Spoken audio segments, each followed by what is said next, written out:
In this module, we will discuss the types of epidemiologic studies and their strengths and weaknesses. We will also investigate common mistakes in epidemiologic studies. Let's start with a review of the types of epidemiologic studies. There are 4 general types. Each one has intrinsic quality because of their design, and each one is susceptible to study biases and confounding influences that can distort findings and produce errors.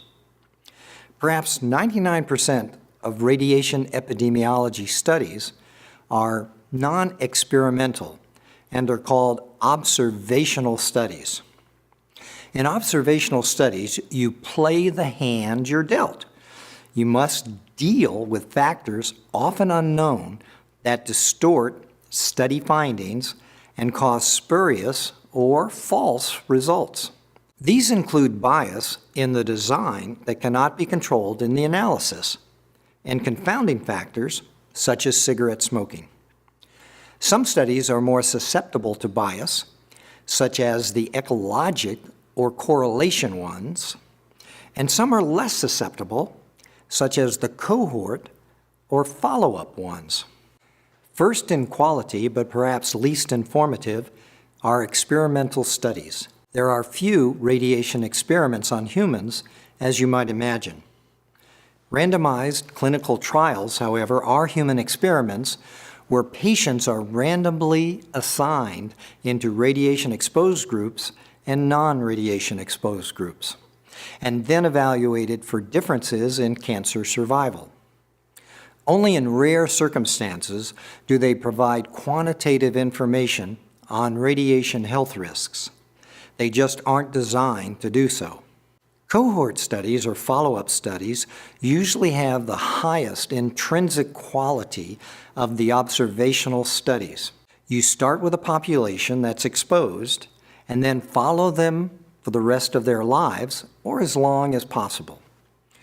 You seek to determine what cancers or diseases they develop.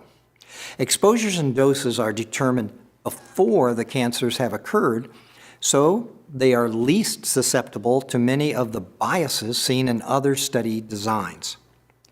Concerns are selection bias as to who gets chosen for study, screening bias if the high-dose subjects are more intensely screened for disease than the low-dose subjects, ascertainment bias if large numbers are lost to follow-up, and then confounding factors. Case control studies start with the disease and then the exposure is determined. For example, all mothers with children who died from cancer in a well-defined population, such as Great Britain, might be asked whether they received abdominal x-rays while pregnant. For each mother in the subject or case group, you find a mother of similar age when giving birth and in the same calendar period, living in the same locality, but whose child did not die. The control mother is asked the same question. For those who responded, and response rate is a concern, you compare the responses and interpret any differences that are found. This type of study is more susceptible to bias because results depend on who agrees to participate, memory recall, response bias, and other factors. In this example, the mothers of children who have died might be more reliable responders than control mothers of living children because of the traumatic event in their lives. Case control studies nested within cohort studies can be informative. However, there are few case control studies that are considered when making judgments as to the level or risk from low-dose radiation exposures. Now, the least informative type of epidemiologic study is the ecological or geographic correlation study. As the saying goes, correlation is not causation, and it is particularly true when you start with a correlation study. An example might be correlating lung cancer deaths with radon levels at the county level, where you don't know the radon home exposure for anyone, nor do you know how long he or she lived in the county. The numbers were large and negative correlations were reported. However, the findings were subsequently found to be biased by smoking status, which created these false results. My favorite correlation story is that back when the causes of lung cancer were not known, lung cancer deaths correlated much better with the sale of refrigerators than the sale of tobacco products. Ecological studies can be good for generating hypotheses, but not for testing hypotheses. That is, whether or not some exposures might possibly be causal. Ecological studies lack quality and are the most susceptible to bias. Since there are a lot of these studies in the literature, it's important to be able to separate the wheat of the cohort studies from the chaff of the ecological studies. Of course, no study is perfect. Radiological epidemiologic studies are primarily observational. We have to play the hand we're dealt. Observational studies are not experimental studies. There are always potential known and unknown biases that we try to minimize, as well as the confounding influences. These are potential sources of error that can distort the study findings no matter how much you try to avoid them. And there are intrinsic limitations to study design, as just mentioned. Not all studies are equal, and even the good designs can produce flawed findings.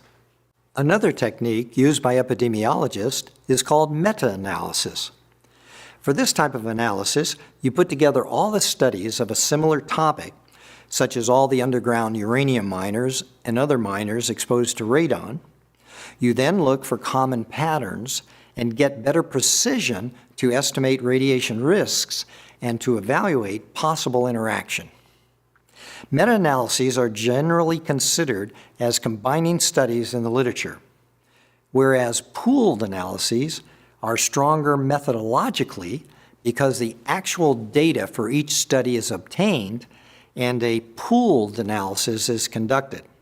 There are problems, though, with meta-analyses and pooled analyses which hamper interpretation, particularly in radiation epidemiology. Results, for example, can be very dependent on what studies are included or not included. Some of the poorest studies can have the largest numbers and unduly influence the meta-analyses findings. Some high-quality but negative studies may be excluded. Some studies with negative findings are never published, and this is a form of publication bias. So care must be taken in interpreting meta-analyses of epidemiologic studies of radiation-exposed populations. Not surprisingly, epidemiologic studies are subject to inaccuracies and uncertainties. And for epidemiology, there are really three big causes of these errors: chance, bias, and confounding. Let's discuss each in turn. Chance, by that I mean random variation. You can flip a penny 10 times over and over again, and one of those times you'll get 10 heads. In other words, sometimes chance alone produces results far away from normal or what might be expected. It just happens. Bias. Now, bias is a systematic error. You've done something or many things wrong in the study design or conduct. Once the study is done, there's nothing you can do to correct it. It's biased. For example, you used ultrasound imaging to screen for thyroid abnormalities, but you only screened the exposed group and not the non-exposed group. So you're going to get more thyroid abnormalities in the exposed people simply because the method of ascertaining or determining outcome was different. A recent example comes from the study of atomic bomb survivors. In the early years, autopsies were performed only on the high-dose survivors who died, and not on the low-dose survivors who died. Until recently, the autopsy results from high-dose survivors were the only ones included in the cancer incidence evaluations and biased the findings to be more positive than they should have been. Confounding. Confounders are factors that you hope you can control in the design or analysis, but often can't because they are unknown. We control age at exposure, sex, calendar year, and try to control for socioeconomic status as a surrogate for smoking and other health and behavioral factors. But any differences by exposure level in, say, smoking histories can distort your results. Epidemiology tries its best to get a handle on confounding, but sometimes it's just not possible because the factors are unknown or unreliably reported. So you get erroneous results which lead to wrong interpretations. Then there are undue focuses on subgroup analyses and paper fuzziness, cherry picking, if you will, and lack of clarity or transparency. When you're reading a paper and the interpretations and conclusions just don't seem right, it's probably because they aren't. Keep your antennae up and be skeptical. Authors can intentionally or unintentionally focus only on effects seen in a subgroup. For example, in men but not women, or on outcomes that were entirely unexpected and weren't a prior hypothesis and hadn't been observed in other studies. The byline becomes, despite the absence of an overall effect, we cannot discount the possibility that, now fill in the blank, cancer, is a possible low-dose effect. Or what occasionally happens is that negative findings are explained as positive after data manipulations are made. Be wary if the focus of the paper seems to be in making headlines and not scientific balance or understanding. What makes for a high-quality study? A high-quality study is one where the authors have minimized the potential for inaccuracies and accounted for uncertainties. The United Nations has just published a document on judging the quality of radiation studies, which might be a good read.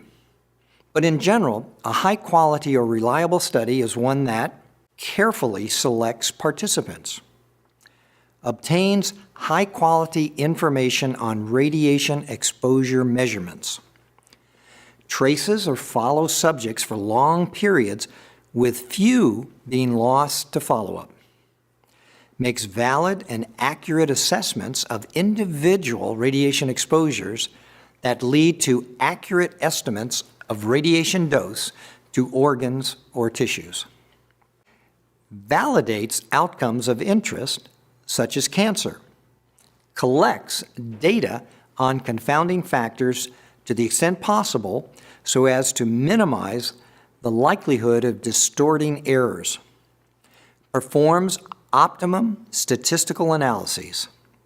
This, surprisingly, can be a concern when different types of analyses or different adjustment factors give meaningfully different results. Has a protocol that specifies the questions and study rationale in advance so that tangents are minimized. The authors don't highlight an unexpected or peculiar result that wasn't one of the questions trying to be answered. Has a study size as large as feasible to minimize the play of chance. Serious deficiencies in even a few of these points can move a reliable study into the unreliable or flawed category. Be skeptical, but then make your own assessment based on the information before you.